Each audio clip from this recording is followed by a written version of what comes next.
7.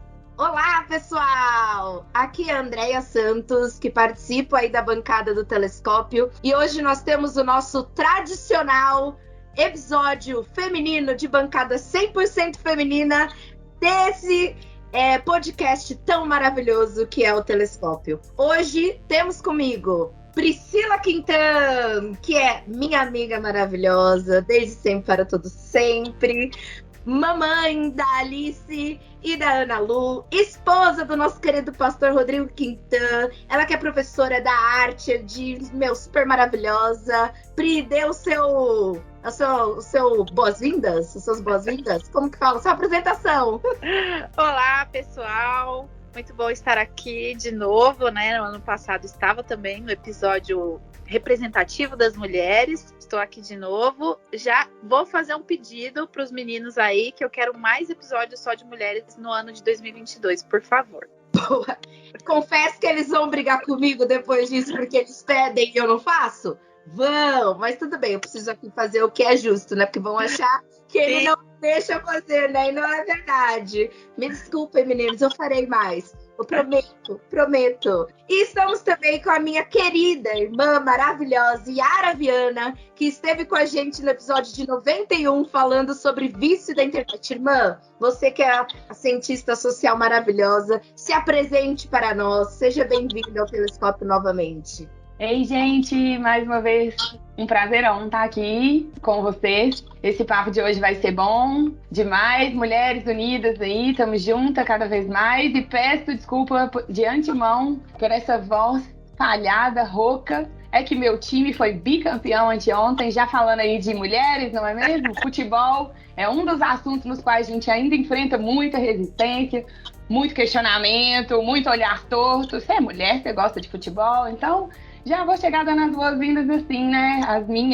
Meu oi, falando que galo doido e voz faltante. Mas vamos que vamos. Minha voz tá arregaçada, gente. Tem semanas que ela tá sendo fortemente forçada e usada jogo após jogo. Então, isso aí é resultado de um pouquinho de irresponsabilidade também. Mas é isso, prazer, gente. Legal demais, Priscila e Andréia. Vamos que vamos. Eu e a André, a gente não fala muito de futebol nos últimos tempos. É verdade. Nosso time. Mas eu e Pri também íamos no estádio, então queremos dizer isso.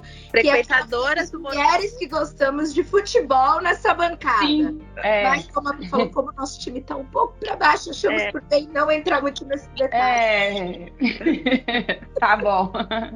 Muito bom. Fechou. Primeiro paradigma já quebrado nessa bancada maravilhosa. Nós somos mulheres, gostamos de futebol. Se a gente quer, a gente usa maquiagem também, se a gente quiser. E se não quiser também, usamos salto, tênis. E é isso aí. E tá tudo certo. E tá tudo mulheres bem. No futebol, na política, na ciência, em qualquer lugar. Todo lugar é lugar de mulher, não é mesmo? É isso. Sim. Bom, para começar esse episódio, né? Enfim, maravilhoso. O tema de hoje é 2021, sob o olhar delas, o olhar nosso, um olhar feminino para 2021. Eu queria começar, na verdade, eu falei até no grupo que eu queria começar a minha fala hoje com uma expressão assim, uma frase enxuta, feminista exausta. Mas trarei um pouco mais de inspiração.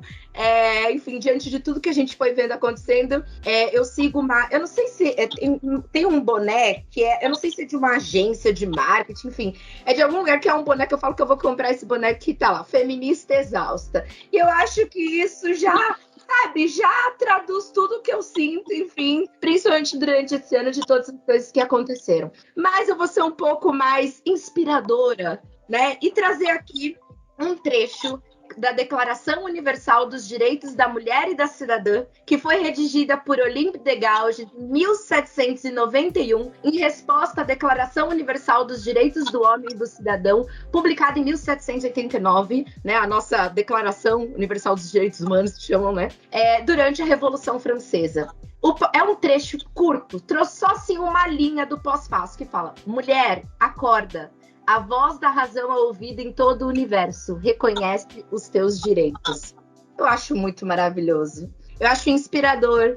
que a gente possa, enfim, cada vez mais reconhecer os nossos direitos, né? Nós somos por muito tempo renegadas, e perceba, né? Nós não estamos...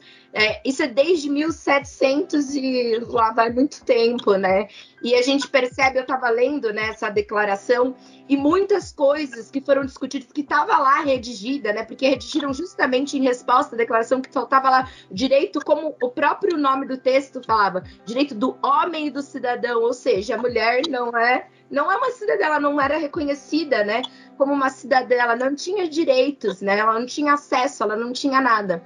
E a gente percebe que tudo aquilo que foi descrito, que está descrito lá, são coisas que a gente comenta ainda hoje, né? São coisas que a gente percebe ainda hoje, o peso que nós mulheres trazemos durante anos, anos e anos. E eu acho que, passando um pouquinho, né, para 2021, a gente teve uma segunda onda muito pesada, né, do Covid. Nós tivemos um ano muito triste, eu pelo menos senti uma tristeza muito grande esse ano, por tantas mortes, por tanta negligência, por tanta, enfim, por tanto ódio que a gente foi vendo, por muitas coisas, assim. E eu acho que um ponto que a gente tem que começar, né, que a gente não pode deixar de falar, foi o aumento do burnout nas mulheres, né? Há uma pesquisa, saiu em várias revistas como Exame, CNN, BBC, saiu como aumentou o burnout nas mulheres, né? Justamente porque teve muito essa questão, né? Trabalho, casa, teve que ficar em casa, as escolas fecharam, muitas pessoas falaram assim, poxa, eu tinha ajuda, de repente, de uma outra pessoa que ajudava em casa, eu fiquei sem essa ajuda, enfim... Eu levo para vocês. Pri, você que é mamãe, como foi para você isso, né? Tá certo que minhas sobrinhas queridas são pequenas, mas são bem pequenas, são pequenas. Mas assim, como que foi para você lidar? Como que você sentiu esse peso, né? De ter que ficar em casa, né? Assim, acho que, não sei se foi diferente para você, mas conta um pouquinho da sua experiência, ou do que você ouviu, né, também. Tá, loucura, né? 2021, acho que para todo mundo, mas para as mulheres tem um peso assim maior, porque quando você coloca a mulher dentro de casa, a gente cresceu, né? E tá incutido em nós que a casa é a nossa responsabilidade. Então a gente tem uma coisa que a gente não consegue ver louça na pia, que a gente não consegue, porque assim, dá um ciricutico na gente que é meio que assim, a gente não pode deixar a casa suja, a gente não pode deixar a casa bagunçada, porque a gente cresceu com essa responsabilidade da casa, né? Isso está muito mais incutido na mulher do que no homem. E aí coloco que a mulher para trabalhar o trabalho dela de fora, dentro de casa, com seus filhos, tendo que estudar, tendo que um monte de coisa e tendo que manter tudo em ordem. Então, de fato, assim, foi um ano pesado, difícil. Eu, muitas vezes, me sentia louca neste ano de 2021, porque ou às vezes era louca, ou era triste, revoltada, misto de muitas sensações, muitos sentimentos, né? Então, eu sou professora, então eu sei o que é você instruir, tentar educar, trazer, ensinar para a criança, entender as dificuldades, os processos de uma criança aprender alguma coisa. Eu imagino as mães que não tinham essa vivência, né? E ter que dar conta do seu trabalho, da casa, e ainda ter que dar conta de uma criança aprendendo, né? Eu imagino as mães que estavam com os filhos na alfabetização, né? Essas eu acho que foram as que passaram por um processo punk, porque você alfabetizar uma criança, né, com a escola online e a criança dentro de casa. Então, assim, é muito puxado, muito cansativo, e a gente, mulher, a gente vem com isso no nosso DNA, de que a responsabilidade é nossa, né, da casa. Por mais que muitos maridos, homens, já tenham essa consciência de que a casa é responsabilidade dos dois, os dois moram lá, tudo é responsabilidade dos dois, mas querendo ou não, a história que está escrita em nós faz a gente puxar mais e a gente sentir o peso dessa responsabilidade, né? Então, por isso que eu vejo assim que foi um processo dificultoso. Eu estava com 2 crianças pequenas, já em 2020 eu já estava em casa, né? Porque eu tive uma gravidez de risco, etc. Então, já fiquei em casa. Então, muitas vezes eu falava pro Rodrigo assim, eu preciso ir na padaria, eu preciso ir na farmácia, sair de casa, dirigir, sabe? Pegar o carro e só andar um pouquinho, dar uma volta no quarteirão, né? Pra poder arejar um pouco, sair desse ambiente, porque a gente ficou meio surtado mesmo, né? Deixa eu respirar, né? Deixa eu respirar. Eu acho que também porque tinha essa expectativa que 2021 ia passar, ia ser melhor. E aí, quando a gente viu que não estava sendo, né, que veio a onda de novo e a gente ficou trancado dentro de casa e as coisas, tipo, não iam. Aí começou a ir já agora, né, com a vacinação num processo mais acelerado. E eu acho que isso juntou essa frustração também, né? Tipo, ai, não foi ainda. Yara, quer comentar? Quer complementar? Nossa, assim, né? Eu não tenho filhos, então, mas tenho muitas amigas, cunhada que tem filhos, que é o que a Priscila contou aí, então eu não consigo nem imaginar o quanto foi difícil. A gente fala, imagino, mas eu acho que a gente não imagina, né? Porque sem filhos já foi isso que você comentou, um sufoco, uma vontade de respirar, um trabalho dobrado, às vezes, principalmente no início, quando estava tudo muito grave, não tinha nenhuma luz no fim do túnel de uma possibilidade de vacina, estava todo mundo muito colapsado, né? Muito alerta e muito com medo de tudo, de encostar em coisas, de fazer comida. Quem vai fazer a comida? A mulher. Quem vai fazer a lista, quem vai fazer compra? A mulher. Se vai o homem que vai fazer, ele depende. Faz a lista aí para mim. Não, faz você, você não sabe o que está faltando. Então, assim, sempre esse olhar do cuidado com a casa, igual a Priscila comentou, é esperado da gente, é introjetado desde que a gente tá no nosso processo inicial, né, de socialização, criança lá vendo as nossas mães, as nossas vós fazendo isso e tal. Então acho que foi sufocante, assim, de forma geral para nós mulheres, igual a André falou, tem dados gerais sobre isso, mas para quem tem filhos, assim, eu acho que foi ainda um item de potencialização, dar um turbo, assim, na dificuldade, né? Porque você tinha que zelar pela saúde mental das crianças, fazer algum tipo para extravasar energia, enfim. E é isso, gente. E uma outra coisa que eu também... Um outro dado, André estava comentando de dados aí, que eu vi foi sobre na área acadêmica, né? Assim, aí não falando tanto de maternidade. O quanto que esse cenário pandêmico de mulheres e homens dentro de casa diminuiu drasticamente a produção acadêmica das mulheres, porque elas precisaram zelar por um monte de coisa, e aumentou a dos homens, porque eles ficaram mais em casa, não tinham tempo de deslocamento, não tinha, às vezes, várias coisas que eles têm que fazer no dia a dia e tal. Então, no cenário do meio acadêmico, quem é, né, professor ou pesquisador, ou mesmo profissional do mercado, mas que de alguma forma faz uma interface com a academia, das mulheres diminuiu absurdamente, porque elas não tinham tempo para concentrar na vida delas e na carreira delas, e dos homens aumentou, porque eles ficaram em casa, eles tiveram mais tempo para... Então, assim, né, esse desequilíbrio explícito, assim, e é isso, e vamos que vamos, né, lidando e tal, e várias outras coisas, né, que aumentaram aí, violência doméstica, vários dados falando sobre isso também, porque aí a mulher e o homem estavam estressados, a mulher todo mundo, né, num ambiente de estresse, mas a mulher faz daquilo, às vezes ela engole, ou ela tenta um jeito de lidar. O homem, às vezes, desconta. A gente ainda tem muitas estruturas. Claro que a gente já melhorou muito ao longo dos anos. Não estou aqui também sendo uma pessoa completamente pessimista e tal. Mas ainda é um cenário de muito desequilíbrio, assim, nessa relação de todo um pensamento tóxico, machista, inconsciente, às vezes. Não quero vilanizar os homens também. Eles sofrem com essa masculinidade tóxica, o que é esperado deles também. Esse lance do serviço de casa, né? De falar, os homens ajudam. Não, mano, eles têm que atuar, não é ajudar. A gente não tem que ser ajudada como se fosse uma tarefa, nossa, me ajuda. Não, é atue, né? Então, isso ficou muito forte, eu acho, essa reflexão ficou muito explícito, né? Assim, com homens e mulheres dentro de casa. Ficou explícito o desequilíbrio, mas, em compensação, também trouxe fortemente essa reflexão, trouxe à tona. E quem sabe, igual a gente está conversando aqui, várias reportagens foram feitas, e isso, de alguma forma, expõe, né, o que ainda existe de tão drástico a ser resolvido, assim. Mas eu acho que vai dar. Acho que um ponto importante, né, que você trouxe aí, eu não sei se quantas pessoas sabem sobre isso, mas agora no final do ano foi aprovada a lei, né, que obriga os condomínios a denunciarem casos de violência doméstica, né? Eu acho que aqui no estado de São Paulo... Então assim, é incrível isso. E eu sei que eu fui no prédio dos meus pais, fui visitar meus pais esses dias, e tem aquela televisãozinha, né, assim, no elevador, e fica passando, e tem também panfleto.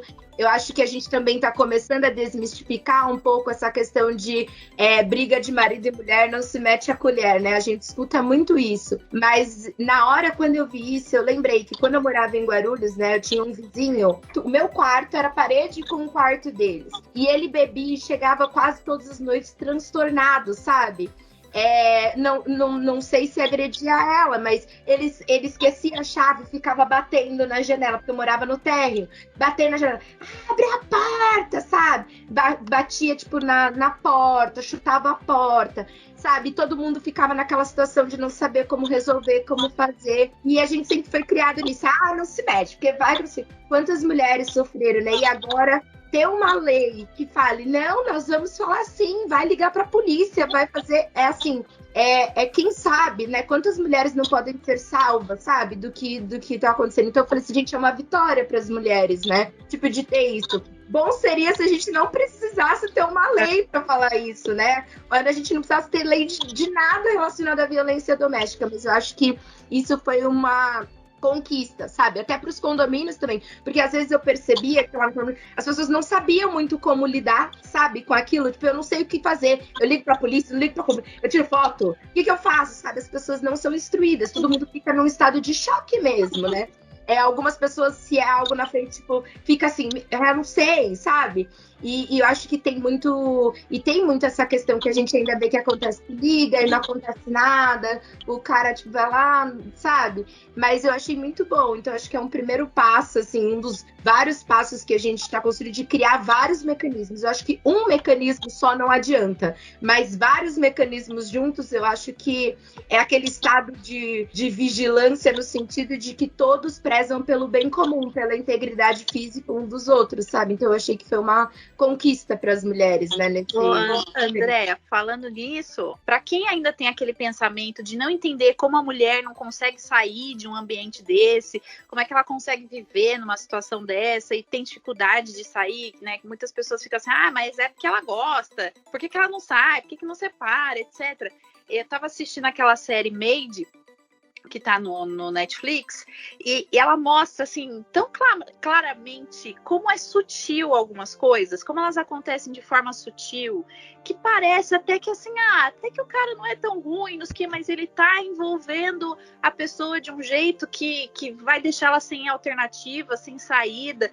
Então, assim, não quero dar spoiler da série, né? Mas se você tem esse tipo de pensamento ainda, eu recomendo muito que você vá assistir essa série até o final, porque você vai ver claramente uma situação dessa, assim, que ela vive, ela nunca apanhou, né, fisicamente, não viveu agressão física, mas viveu uma agressão, uma violência, né, contra ela. E é muito claro como às vezes é sutil, e a mulher fica realmente presa numa situação que, tipo, não tem como sair, ou precisa de muita força, ou de ajuda para sair. Então, se você é essa pessoinha que ainda pensa desse jeito, assista essa série, porque você vai entender um pouquinho melhor como que isso funciona. É a violência psicológica, né? E eu acho que essa violência psicológica, as mulheres sofrem em todas as esferas, né? Estava lendo justamente um estudo que saiu uma matéria que estava, né, na CNN, que estava mostrando também sobre um estudo das mulheres em cargos de liderança, um estudo da McKinsey. E eles trouxeram muito essa questão do burnout na pandemia, porque as mulheres acumularam muitas funções, né? Que foi o que a gente estava falando antes. E o quanto, antes da pandemia, as mulheres sempre tiveram que se provar mais, né? Tanto que eu estava lendo a Declaração Universal da Mulher e da Cidadã, né, essa resposta da Olim, e ela traz justamente isso, sabe? Aquela questão de que as mulheres, para serem reconhecidas, e nem eram reconhecidas, elas tinham que ser belas e amáveis. Então, se elas tentassem fazer algo mais, tipo... Você não é mulher, você não é reconhecida. Tinha tudo isso. As mulheres que conseguiam, assim, gerar algum tipo de comércio, vamos dizer assim, eram as mulheres da alta classe. Nossa, olha o que eu estou fazendo, sabe? É basicamente isso. Tudo, e você percebe que tem isso, né? E as mulheres que que resolviam, quero estudar, quero fazer algo, eram aquelas que, né, eram cortadas, né? Tem que, tipo, cortar o mal pela raiz, vamos dizer assim. E hoje as mulheres, e eu tava lendo, né, uma outra entrevista de uma mulher que tava falando que ela falou assim, que ela falou assim, é impressionante, antes a gente já sofria isso, a gente já vivia muito mais cansada, porque a gente tinha que trabalhar 3 vezes mais que os homens, para conseguir provar. E na pandemia, ela falou que ela trabalhava com muitos homens e elas percebiam que, assim, o pessoal falava assim, não era empatia de que ela estava em casa cuidando do filho, ela não vai dar conta, ela não vai conseguir, e aí você vê muito do sentido que a Yara disse, da produção acadêmica, né? Quer dizer, poxa, se a mulher também estava em casa e o homem também, por que a gente não conseguiu ter uma produção acadêmica das mulheres também, né? Será que os homens não conseguiam ficar com os filhos um pouquinho para ela também, sabe, conseguir produzir, já que ela também não tinha mais esse tempo de deslocamento? E aí eu vi como tudo é muito interligado, e essa violência que às vezes entra numa relação amorosa, né, que mostra ali no meio, de que eu chorei horrores com essa série, porque é muito sutil mesmo, as coisas vão ficando cada vez mais sutis. Isso acontece também no ambiente de trabalho, né? As pessoas falam, não, nós não somos machistas, mas ali no implícito ela não dá conta, ela não sabe. O nível tipo, de tolerância é totalmente diferente. O nível de tolerância ao erro é muito menor do que com os homens. É muito complicado, sabe? É sempre aquela coisa assim, sabe? Numa expressão implícita, né? De tipo, você não manda aqui, você não... Quem é você para falar assim? Nós temos muito disso. Acho que todas nós, numa certa medida, passamos por algum tipo de violência, né? E então, aí até trazendo um pouquinho dos dados, né? Dessa pesquisa da McKinsey, né? E aí eu já abro para vocês também, é que elas trazem essa questão das mulheres no cargo de liderança, né? E como na pandemia também ficou difícil para as mulheres estarem em cargos de liderança. E aí eles trazem que no início de 2021, 41% dos cargos de chefia eram ocupados por mulheres. Antes, 37% no início de 2016, ou seja, teve uma melhora bem expressiva. Mas as mulheres negras representavam apenas 12% dos gerentes neste ano, né? Então, também a gente tem uma disparidade entre as próprias mulheres por uma questão de raça. No nível de vice-presidente sênior, 27% são de mulheres, ante 24% em 2016. No entanto, as mulheres negras ocupam apenas 5% dessa função. E aí eles trazem isso também, né? E quando você chegar aos níveis de diretoria, nenhum de nós deve estar comemorando a aparência dos chamados C-levels. Apenas 1 em cada 4 executivos desse grupo é uma mulher. E apenas 1 em 25 é uma mulher negra. Então, é muito complicado. E aí eu estava lendo uma publicação de uma mulher que ela tem um cargo, né, de gerência, ela é negra, e ela falando das dificuldades que foi chegar, e no final ela fala assim, haja, e falou o nome de um remédio, que é um antidepressivo e tal.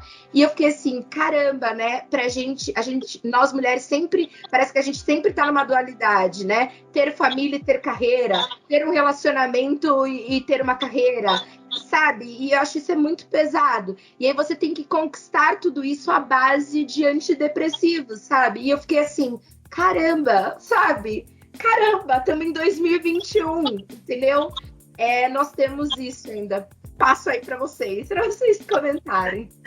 É interessante, assim, que a gente teve bons exemplos, né, de mulheres em liderança que chamaram atenção, né, nesse último ano, né, se a gente comparar, por exemplo, a primeira-ministra da Nova Zelândia, que deu, né, sucesso total na pandemia, ela conseguiu conduzir bem o país e ter bons resultados, né, e foi firme. Temos também a Kamala, né, que entrou como vice-presidente dos Estados Unidos, né, uma representatividade, né, também que surgiu, mas às vezes o que eu percebo assim da sociedade que a gente vive, né, porque a gente está falando mais disso, graças a Deus, né, estão surgindo vozes, né, a gente está tendo oportunidade de falar isso, mas muitas vezes eu sinto de que para muita gente ainda parece que é um favor que está se fazendo, assim, vamos dar uma chance para ela, vamos ver se ela consegue esse negócio aí, vamos, né, a gente de fato, assim, tem que mostrar que pode o tempo todo, tem que, sabe, é cansativo, porque toma não só o esforço do trabalho em si, né, do acadêmico, do esforço natural que o homem tem, por exemplo, de estudar e fazer o trabalho dele, a gente tem que estar, assim, com o nosso psicológico em dia para poder mostrar que a gente consegue também, né? Que não é uma questão de homem e mulher ser líder, ou dar conta de um trabalho, dar conta de uma equipe, você conduzir uma equipe, você fazer algum trabalho, não é uma questão de homem e mulher, é uma questão da capacidade do trabalho em si, e que a gente tem tantas condições quanto eles, né? Então, graças a Deus que surgiram esses bons exemplos, né? Que a gente pode olhar e pode falar assim, não, é possível, há esperança, né? Essas mulheres estão aí à frente. Também tem a Angela, né?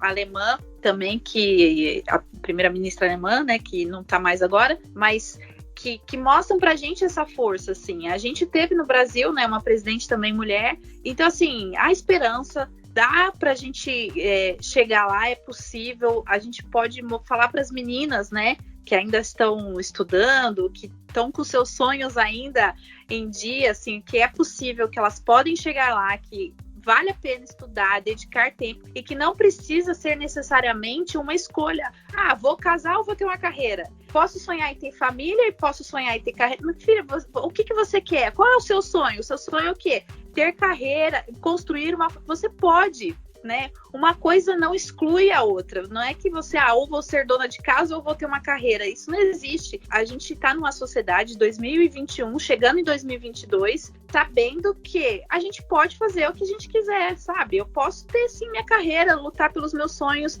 ir atrás do que eu quero, estudar e ter meus filhos, e ter minha família, construindo uma parceria com meu marido, né? Levando meu marido a entender também essa dualidade que eu vivo, né? Porque todo mundo cresceu nessa situação machista, né? Nessa cultura machista.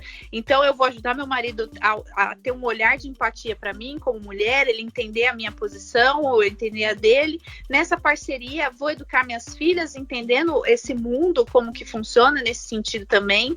Então, assim, eu olho, assim, apesar dos dados, etc., eu olho ainda com uma certa esperança, assim, de que as coisas vão melhorar. Eu acho que a gente está no caminho, a duras penas, né? Muitas mulheres sofrendo mais, para que no futuro eu possa, as minhas filhas, ter oportunidades que eu não tive, que elas possam sofrer menos do que eu sofri nessa caminhada. Que são o que os dados refletem, né? Que é Sim. assim, a gente vê uma progressão, né? Não tanto quanto a gente gostaria, né? Se a gente for ver novamente, né? A gente acabou de ter uma carta de 1791, sabe? Sim. Então, assim, reclama das mesmas coisas que a gente continua reclamando. Então, assim, mas que a gente vê cada vez mais mulheres ocupando espaços, de ter uma representatividade, né? E aí, antes de passar para a Yara, que ela é a rainha de dados, né, e de marketing, eu deixo aqui para ela também, que é isso, né? Nós, mulheres, ocupamos nós temos uma representatividade muito grande no mercado de consumo, né? E aí, como que você vende coisas para mulheres se você não tem mulheres à frente disso, sabe? Como que você vende coisas para uma sociedade tão diferenciada, tão diversa, com vários tipos de raça, cultura, classe social, se você não tem pessoas representando nas empresas, nas esferas, nas sociedades, nas instituições, públicos, privados, religiosas, sabe? E aí eu fico pensando nisso. Os dados, de fato, você vê que há uma progressão, não tanto quanto a gente gostaria, mas eu acho que o que você trouxe, Pri, é que a gente vive e a gente acaba ficando muito cansada, né? Mas que, de fato, acho que é um olhar de esperança mesmo. Na semana passada, teve a eleição da OAB de São Paulo, né? Ordem dos Advogados, e nós elegemos a primeira mulher em 90 anos, gente. Primeira mulher em 90 anos. Tipo, graças a Deus. Tem que comemorar. Graças a Deus, entendeu? Porque eu falo, gente, imagina, as salas de direito hoje em dia são compostas em sua maioria por mulheres. Como que a gente só tem homem cuidando da classe advocatícia, sabe? É isso. Yara, passo para você. Não, então, aqui, quero até complementar um negócio que a Priscila trouxe aí sobre as inspirações de liderança feminina, né, para lidar com a pandemia aí nesse cenário, inspirações de liderança política. Eu vi também há uns tempos atrás, no meio desse ano, não sei se vocês viram, uns dados, até procurei ele aqui, ó.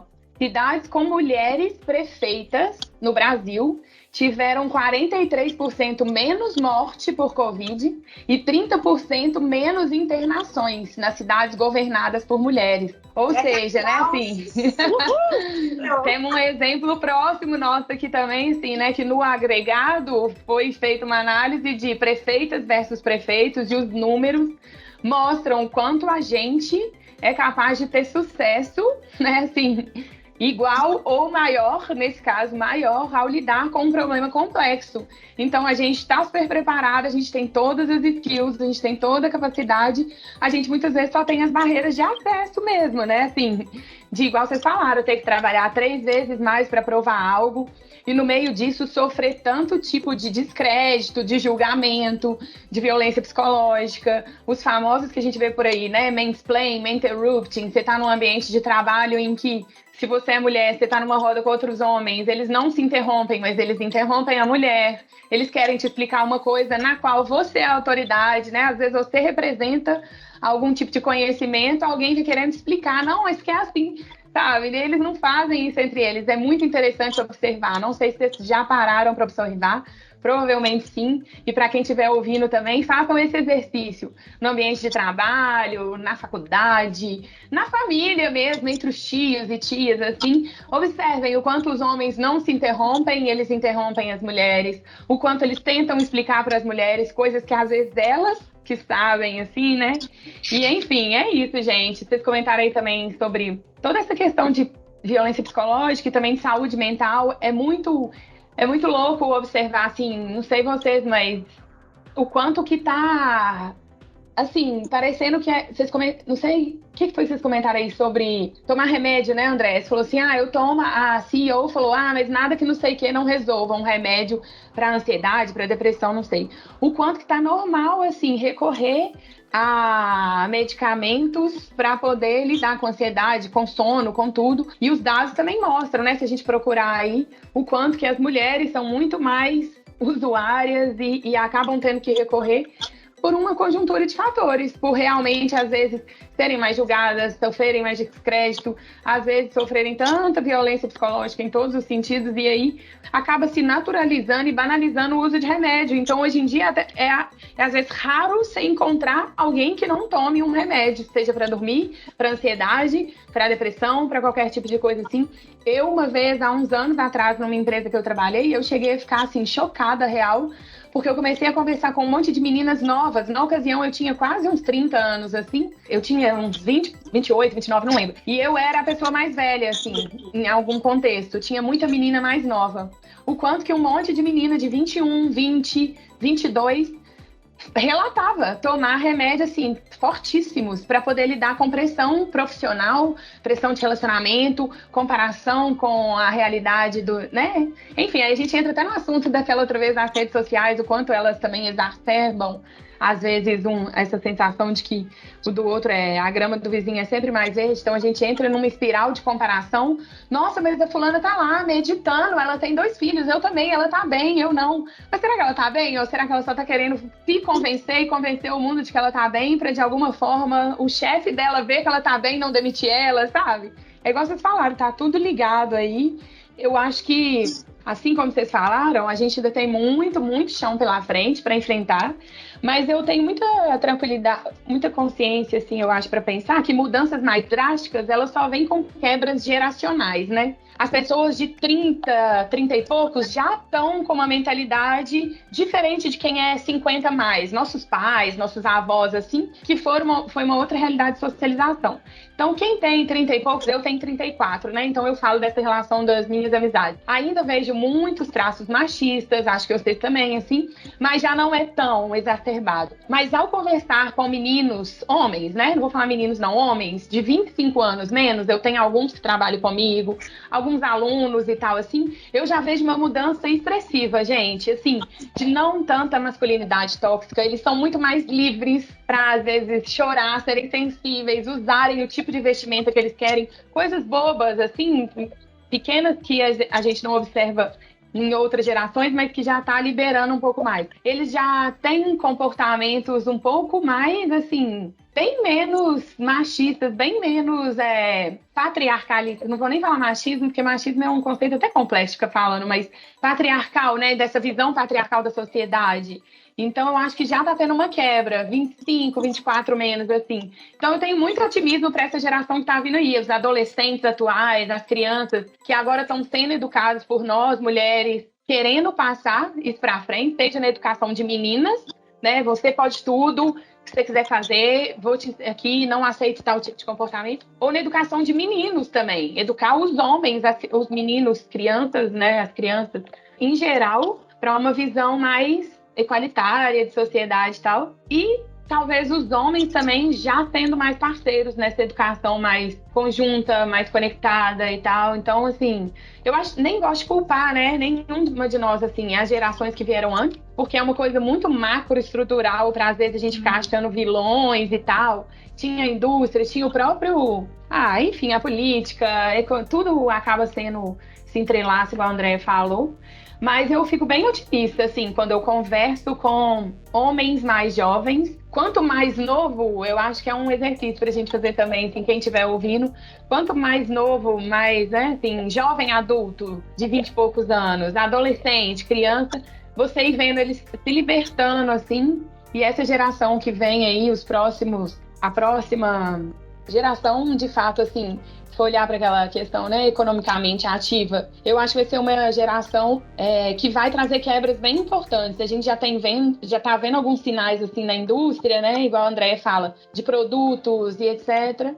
E mais espaço também sendo dado, eu acho, para as mulheres e para outros grupos minorizados, questões de raça, de orientação sexual, né, e tal, e outros. Então, assim, embora a gente tenha muito chão pela frente, o cenário ainda não é dos melhores, igual a gente comentou, muita violência, muita desigualdade ainda, muito desequilíbrio, muito comportamento tóxico e tal. A quebra geracional, acho que ela vem aí. E aí os nossos sobrinhos, filhos, né, assim, eles vão viver um mundo, eu acho que um pouco mais equilibrado. Acho que vai, não vai? Acho que sim, acho que sim. Ela bem forte.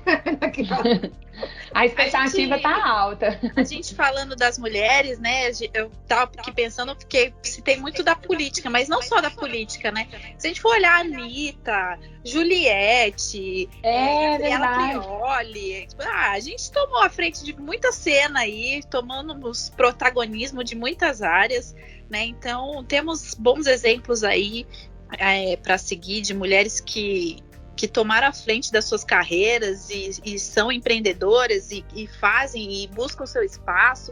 Então, não só na política. Verdade. Nossa, com certeza. Em todas as esferas mesmo, né? Uhum. Sempre respeitando o que cada uma tem de diverso. Porque nós, mulheres, somos iguais em certo conceito biológico, mas, assim, cada uma tem sua personalidade, tem o seu sonho. Eu acho que é isso, né? Que eu acho que ainda a gente tem um pouco de desequilíbrio nisso, né? Eu fico triste, por exemplo, quando eu vejo mulheres falando que não são feministas, por exemplo, porque fica ainda muito, né? E é bem isso, não é achar culpados e vilões, mas é uma estrutura que achou que feminismo, ao contrário de machismo, é o outro extremo, não é. Quando, na verdade, é justamente o que trouxe nessa declaração, é igualdade de direitos. E se a pessoa, né, porque sempre colocam uma coisa estereotipada, não se depilou, sabe? Você é feminista, você não é mulher, sabe? Você não é feminina. Desde quando, sabe? É o contraditório. Então, por isso que eu começo falando, sou feminista exausta, porque é muito isso. Quando você vê essas terapeutas, essas historiadoras falando dessas estruturas, o quanto foi muito bem amarrada, você percebe isso, que a gente ainda acaba sendo colocadas umas contra as outras, sabe? E aí eu fico triste de ver, eu falo assim, você é feminista sim, porque você estudou, você tá estudando, você tá trabalhando, você abre a sua rede social para você ter a sua liberdade de expressão, você tem sua liberdade de expressão. Você pode votar. Você pode votar, entendeu? Você é feminista sim. Não, você pode abrir seu guarda-roupa e escolher a roupa que você vai usar. Olha! Você pode escolher o esmalte, se você quer um esmalte nude, vermelho ou preto, sabe? É tipo isso. Você pode escolher se você quer usar um decote ou se você não quer usar um decote. Se você quer usar um moletom ou uma calça jeans apertada, você pode escolher. É a liberdade de escolha, sabe? Então, eu acho que isso ainda me deixa muito triste. Quando eu vejo, eu falo... É impressionante, sabe? É impressionante como nós mulheres somos colocadas em competição, em contradição, o tempo todo, né? E geralmente quem traz sempre isso são sempre os homens trazem isso. E nós mulheres somos levadas a repetir a mesma coisa. E eu acho que a gente fica sempre com isso, eu não sei vocês, mas eu fico o tempo todo. Eu tava falando isso com uma amiga minha esses dias. Eu me policio o tempo todo pra não criticar mulheres, sabe? Criticar negativa, porque eu acho que é diferente de quando você traz... Eu não gosto nem de falar crítica, porque crítica sempre traz um peso muito negativo da palavra, mas de ajudar, mas eu falo assim, eu não quero criticar outras mulheres, sabe? No sentido de, tipo, falar... Sabe aquela coisa que a gente sempre foi de usar a personalidade dela contra ela, usar uma coisa dela, sabe? A gente já foi muito punida, sabe? Em termos de corpo, em termos de cabelo, em termos de em termos de profissão escolhida, das nossas escolhas, se a gente resolve ficar casado ou não, se resolve ter filho ou não, é o tempo todo, né? E aí eu tava lendo a vice-presidente da PepsiCo, a Daniela Kashish, gente, eu amo essa mulher de todos os tempos, de todos os modos, assim, quem puder, siga ela. E ela publicou, né, um texto falando assim, a Mulher Maravilha é um desserviço às mulheres. E eu falei, é mesmo, porque ela luta e o cabelo dela continua intacto. Falei, é mesmo, mas assim, brincadeiras à parte, mas é isso, porque nos coloca numa posição que a gente não pode errar nunca, que a gente tem que ser perfeita, que a gente vai estar com o cabelo intacto depois de lutar contra um exército inteiro, sabe? E eu falei assim, isso é muito verdade. E esse negócio que traz, né, do pós-fácil, assim, se a mulher tem que ser bela e amável. E eu fiquei assim, gente, sabe? Até aí a gente queria que os homens fossem respeitosos e amáveis. Seria ótimo, né? E tem também a questão da fé, né? Que a gente muito falou, o próprio Telescópio falou sobre isso, né? De que as pessoas entenderem o feminismo como ser algo contra o que Deus estabeleceu para o mundo. Gente, pelo amor de Deus, não tem nada a ver. Pelo contrário, né? Se você pega lá a Bíblia, vai ler Gênesis, Deus de fato criou o homem e mulher em pé de igualdade, com características diferentes, né? Com essa questão das características diferentes, mas em pé de igualdade como seres humanos, né? Ali diante de um Deus. E que a sociedade, o pecado em si, colocaram a mulher numa posição de inferioridade em relação ao homem. Então, o feminismo não quer colocar a mulher acima do homem e nem quer colocar a mulher para decidir a vida dela como se Deus não existisse. Não tem nada a ver uma coisa com a outra. A mulher, durante muito tempo, por causa da sociedade, da cultura, ela foi colocada num lugar que não é dela, que é o lugar do chão, né? De ser inferiorizada, de não ter o seu direito de escolha, de não poder decidir as coisas as oportunidades, né? Que ela quer, do que ela vai fazer. A mulher quer fazer o que ela quer, então ela não quer mais saber da vontade de Deus. Não é isso. O homem não tem lá, ele não vai escolher, por exemplo, ele tá estudando, não vai escolher que faculdade ele quer fazer. É isso, eu quero também ter esse direito de escolher. Isso não tem a ver com a minha fé, ou se eu não tô deixando Deus cuidar da minha vida. Então, assim, é triste mesmo, porque a igreja ainda é o lugar que a gente tem muitas mulheres que são contra o feminismo, que não entenderam ainda o quanto elas foram abençoadas, né, com esses direitos que elas têm, né, que foi conquistado a duras penas por muitas mulheres. Então é triste de ver, lamentável, mas ainda assim com resquícios de esperança no coração de que as coisas vão ser melhores. Nossa, total. Sim. Ô Priscila, e agora aproveitando esse assunto, porque esse é um dos assuntos que me incomoda demais também, assim, no universo cristão, né? Essa crença de que estaria indo contra com os desígnios de Deus, porque aí eu tenho que ser submissa, eu tenho que ser do lar, enfim, essa distorção que foi feita, né, da escritura.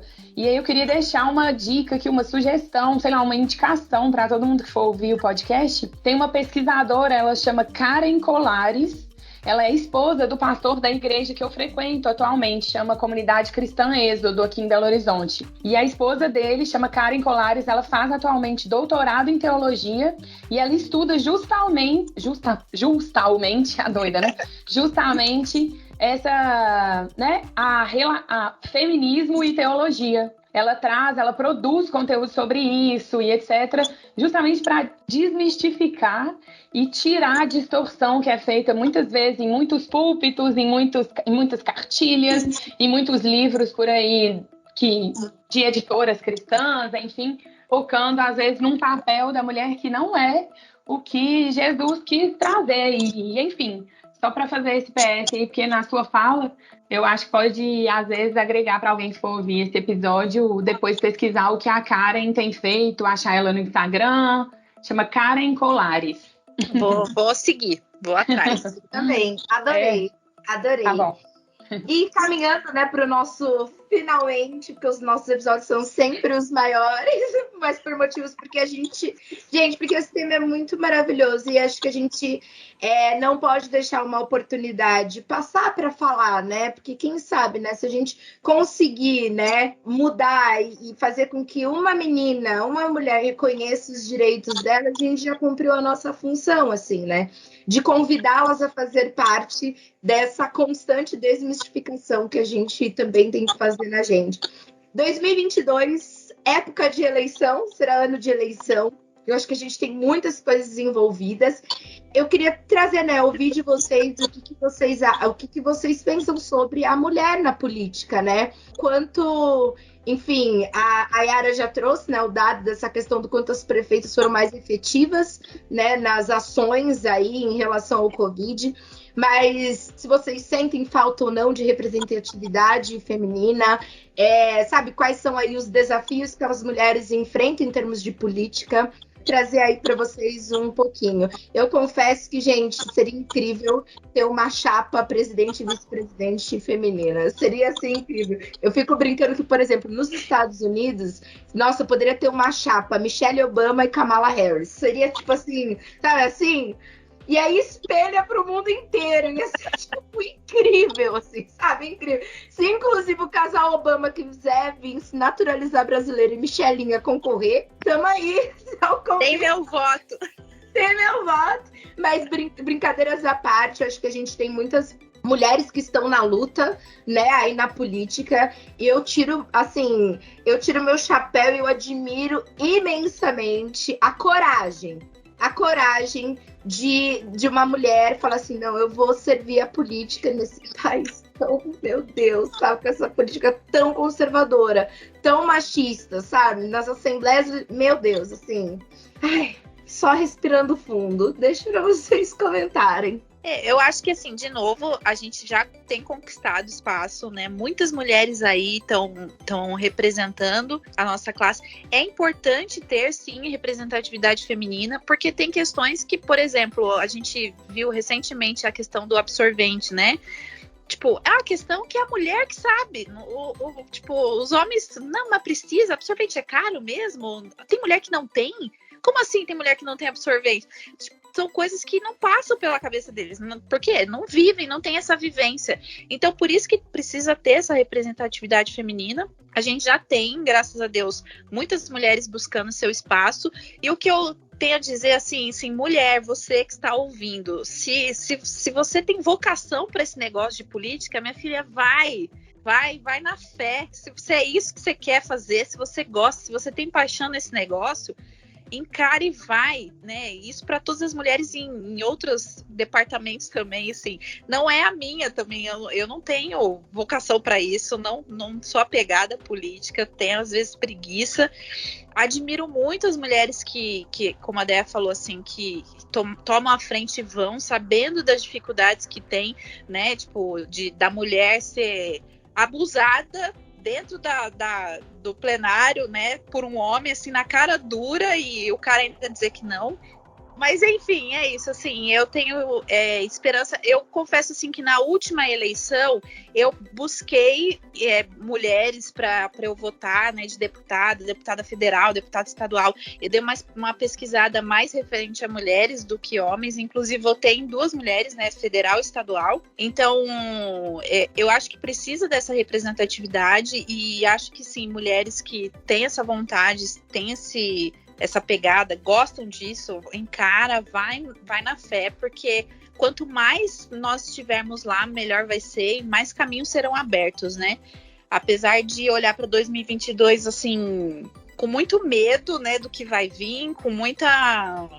Jesus amado, que será deste ano, né, o que vai vir. Mas vamos manter a esperança. É isso. Então, é complexo também, tô um pouco nessa vibe, assim, né, de manter a esperança, tá complexo, tá... O cenário, né, assim, eu vejo ele já se formando um pouco, o cenário de disputa, né, Sérgio Moro, o Bolsonaro, o Lula, o Dória agora, o Ciro, então, assim, eu acho que um cenário já está se formando e a disputa ali nos principais...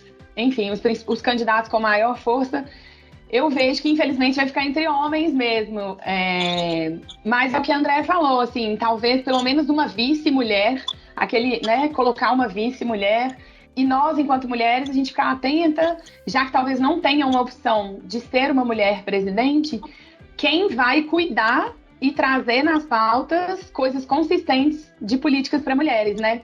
Porque a gente está saindo de um governo agora que eu vi recentemente, assim, um dado que o governo atual, ele não usou, acho que 1/3 dos recursos aprovados para políticas para mulheres, desde 2019, quando ele entrou.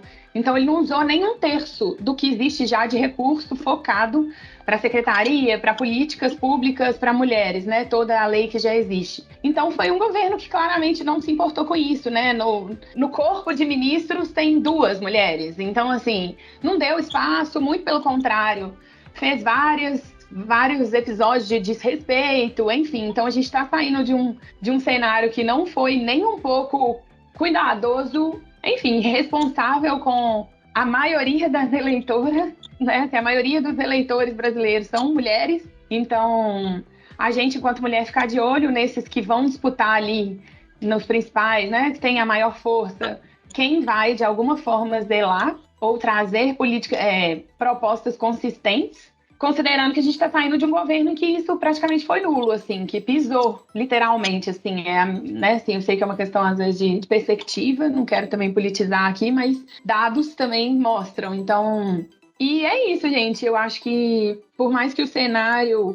não sei se vocês já viram uma coisa, aí quem for ouvir também, vocês duas, uma coisa muito simbólica para mim e que mostra o quanto a gente ainda precisa caminhar no cenário político para a igualdade de gênero, para todo um protagonismo das mulheres, para um respeito ao papel delas, a não achar que, né, assim, enfim, que não... é até complexo falar isso, assim, para não desmerecer todo um trabalho e colocar as mulheres sempre nos lugares, nas comissões, nas secretarias e nos espaços mais soft da política, né, a hard política, ali, orçamento, os principais ministérios, tudo ficar sempre na mão de homens. Mas uma coisa que é muito recente, se eu não me engano, foi em 2014 ou 2015, que foi que as mulheres conquistaram ter um banheiro no plenário do Senado. Foi em 2015. O banheiro que as mulheres usavam era o do restaurante, era um fora do plenário. No plenário do Senado, até muito recentemente, só tinha banheiro masculino. Então, assim, o quanto que, olha, esse não é um espaço para acolher vocês, porque nem banheiro, se vocês precisarem rapidinho, a gente tem, tá bom? Então, assim, se vocês quiserem, pode sair, pode se ausentar por horas, porque também vocês não vão fazer falta. Quem vai decidir somos nós, os homens, né? Assim. Então, é simbólico e é muito forte, mas...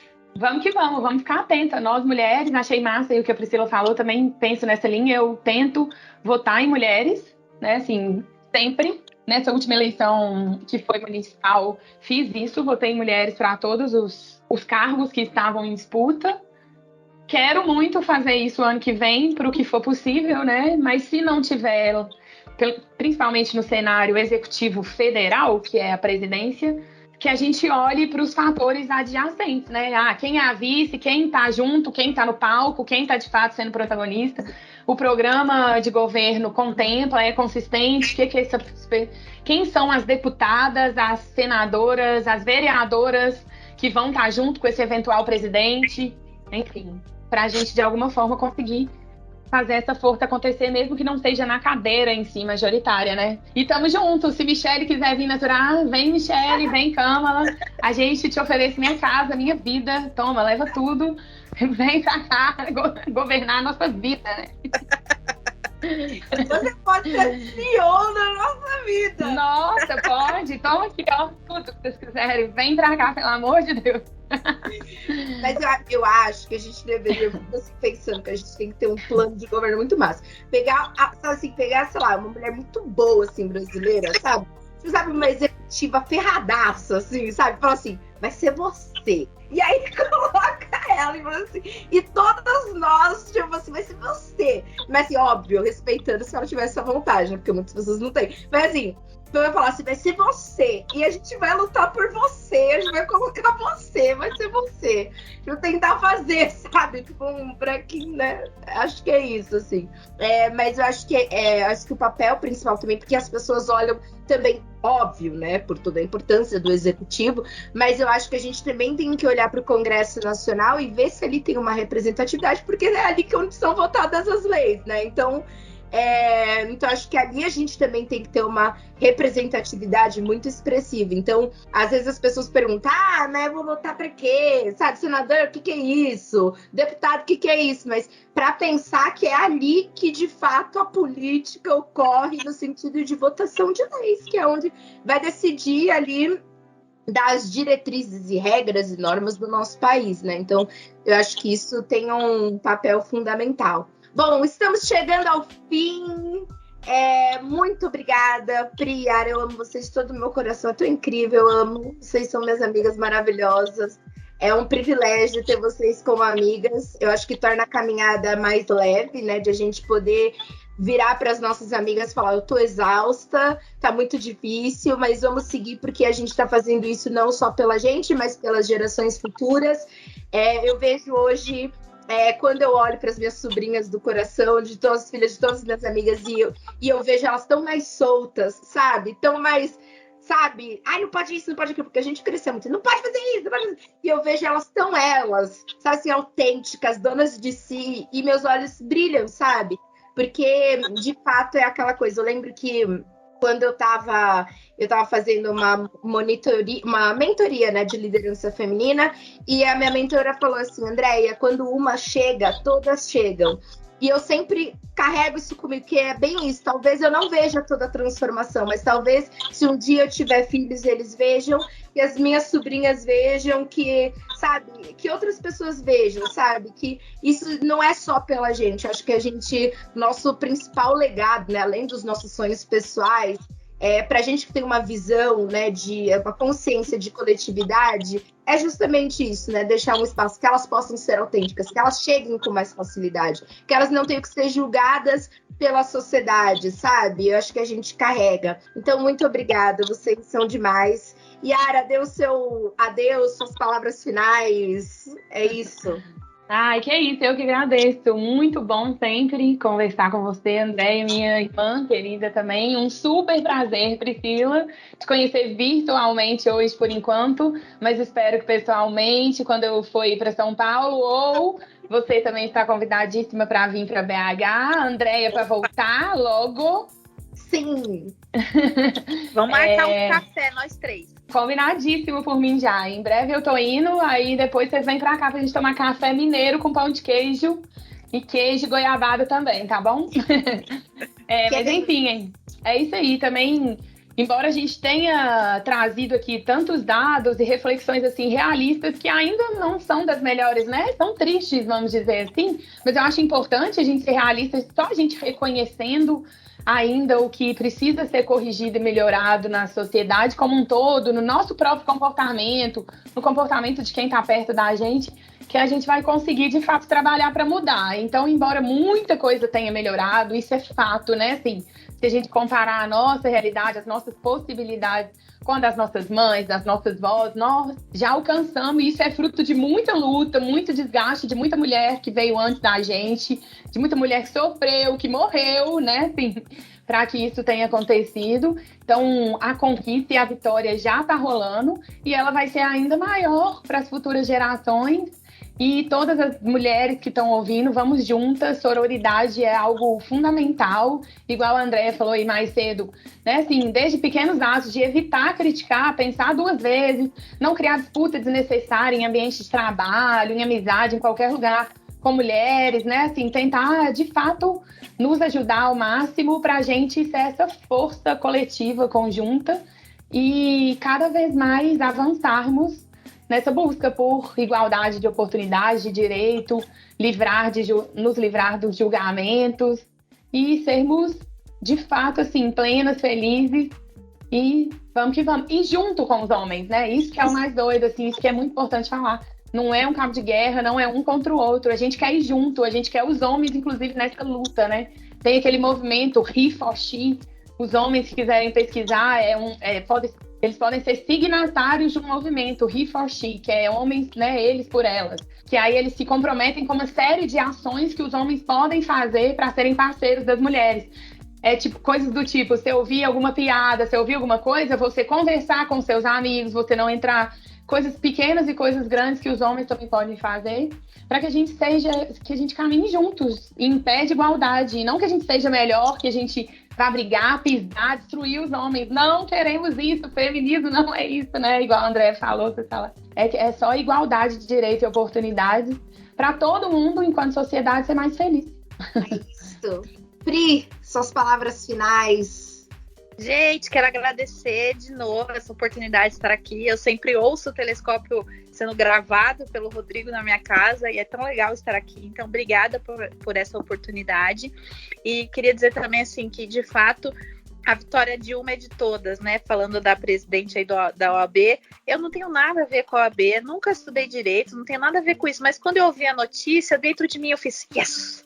Porque é isso, né? Eu não tenho nada a ver com isso, mas uma mulher chegou lá e eu espero o dia que não precise virar notícia que uma mulher chegou lá, que seja normal e comum, como não era notícia dos homens. Então, sim, chegou lá porque tinha que chegar. E mulheres que estão ouvindo, meninas, saibam assim que se você tem sonhos grandes, esses sonhos Deus colocou no seu coração, então Ele não quer que você seja menos que isso. Então vá atrás, corra atrás dos seus sonhos, estude mesmo, faça o que for preciso para você chegar lá, porque ninguém tem que dizer que você tem que ser menos, né? Então a gente busca essa sociedade igual, não só de oportunidades, mas igual no sentido de que eu possa andar na rua à noite sem medo, porque um homem não vai me olhar como um pedaço de carne, mas como um ser humano igual a ele. É isso, simplesmente isso, é muito simples. Então, acho que só não entende quem não quer. Então, muito obrigada por essa oportunidade e se me chamar nas próximas vezes, eu vou sempre aceitar o convite, tá bom? Já está aqui. E como promessa de final de ano, eu até acho que eu prometi isso no ano passado. Ou seja, não estou cumprindo a minha promessa para com as minhas pares, o que me deixa muito envergonhada. Me perdoe. Mas se deixa-se para redimir, nem no próprio Telescópio mesmo, às vezes eu participo. Porque realmente eu tô sempre corrida. Mas eu assim, farei um esforço maior esse ano para estarmos nós conversando sobre muitas coisas. Eu acho que isso faz da gente... Nós temos espaços a ocupar, né? E, de fato, acho que às vezes a gente cansa de falar, mas eu acho que a gente não pode parar de falar, né? E é por isso que nós estamos umas com as outras, porque quando eu me cansar, a outra fala. Quando a outra se cansar, a outra fala. E é isso, aí vai dar tempo de todas se recuperarem. É isso, muito obrigada a todos. Esperamos que gostem muito e que vocês estejam conosco nessa luta, nessa quebra de paradigma. Telescópio, pés no chão, olhando para o alto.